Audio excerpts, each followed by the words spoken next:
All right. So please tell me your name for the documentary.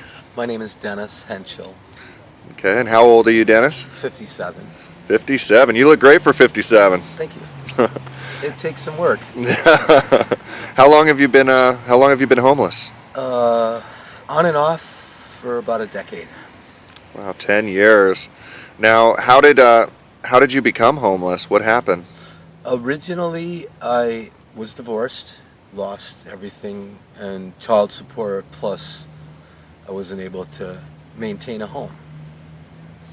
And then I got my things together. I had a small business, a handyman business, and a Jeep with all my tools, which got stolen.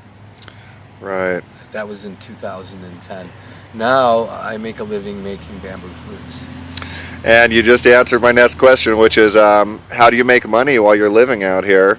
And so it's mostly just through creating your flutes. And I entertain people with my flutes. I'll play for venues or in front of venues that will allow me to, and I make money that way. What has it been like for you being homeless all this time? Like, what's your experience like? How's it been? It's been challenging and rewarding also. The challenge is a place that's safe. The reward is once that safe place is found, it's peaceful. Right. The other challenges are there are a lot more homeless people. As I think I said in the other part of the interview, that there are not quality people. They have no interest in anything but get a handout. So you'd say that, even though people tend to put homeless people and lump them all into one group, you'd argue that there's quite a few profound differences between some of the homeless people you'll meet. Absolutely. Right. In fact, there are a lot of people who are homeless because of circumstances, either not affordable rentals, Right. or living wage, or a combination of both. And in my case, I have a profession, but I can't generate enough income in the community I live in to afford the rentals here. So I choose to live outside. And how do you attribute that? Do you attribute some of the reason for that to the economy and the rate of inflation and whatnot, or do you just feel like you just don't have a good enough opportunity to sell as many of the flutes as you'd like? I attribute that to greed. Greed. The landlords and their greed, corporations and their greed to not pay a fair living wage to their employees while the CEOs are making millions and millions. This seems psychotic to me. And as a culture, we tolerate that and even intimidate each other to follow suit. And I don't want to.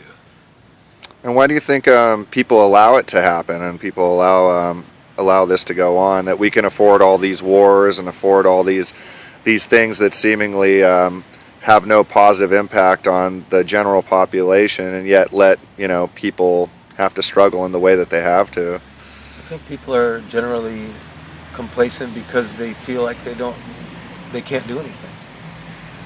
And when you feel that way and powerless and hopeless, then the next thing is you're just going to go for basic comfort zones, basic comfort. And in the homeless community, a lot of that comfort is reached through alcohol and drugs. Right.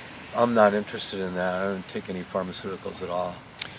Now, of the homeless people that you know that live out here, what percentage of them would you say are alcoholics or drug users? 75%. Think that much, huh? Mm-hmm. Either drug addicts or alcoholics or crazy, mentally ill. Right. And they get money, they get checks, and they get a stipend for their illness, but they spend it on their addiction. Right. What are some things you think the community can do to help the homeless people? Provide a place for them to store their belongings so they don't have to carry them around all day. A place to clean their body and to receive mail, and to make phone calls and get their clothes clean. And then they can go out and try to find work. I think the thing that would help the most is work. Right. I would guess that of that 75%, the 25% that's not alcoholic, a full 100% of them would want to work. Right. Some kind of work is what they're asking for. Now, in regards to the people who are alcoholics and whatnot and do have a legitimate problem, what do you think we can do to try to help those people who may not necessarily be in a position to start working just because of their illness? I think the ones that get a Social Security check and continue to be in their addiction, I think helping them to finance properly, someone to oversee, not rob from them, but to oversee that they get into a house, and then that the money doesn't go in the form of cash that they can spend, but in the form of a rental unit where they can stay, and it's safe and it's not restrictive.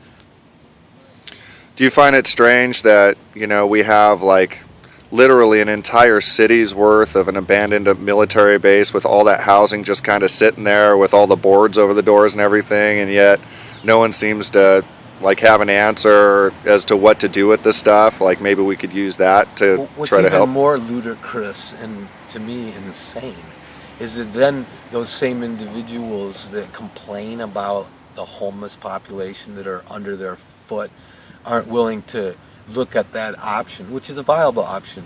There are in America a number of RVs that sit unoccupied, enough to house every homeless person in this country, and they sit empty. There are enough sailboats that sit in docks, berthed, with no one ever occupying them, that could house the whole entire homeless population in America, yet they sit empty. Buildings everywhere, empty. And yet people complain about a homeless population. I think the complaint should shift to who's the scoundrel who's holding back, who owns that building that isn't being used.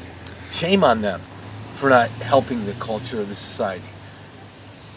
Well, it's just funny to me that this system actually has people actually believing that having a home in the land that you were born in this world where we're all born equal into, that it's a luxury to have your own place in this world and to have your own thing, as if we should have to pay for those things, when in reality, we should have all that same entitlement to, find a place where you want to go and live there. Just like it should be basic shelter, basic place to live your life. It should be just basic to all of us. Now, me personally, I live simply, so I can simply live separate from the angst and worry that everyone else has to try to chase their tail, worried about, are they going to be able to even pay their rent?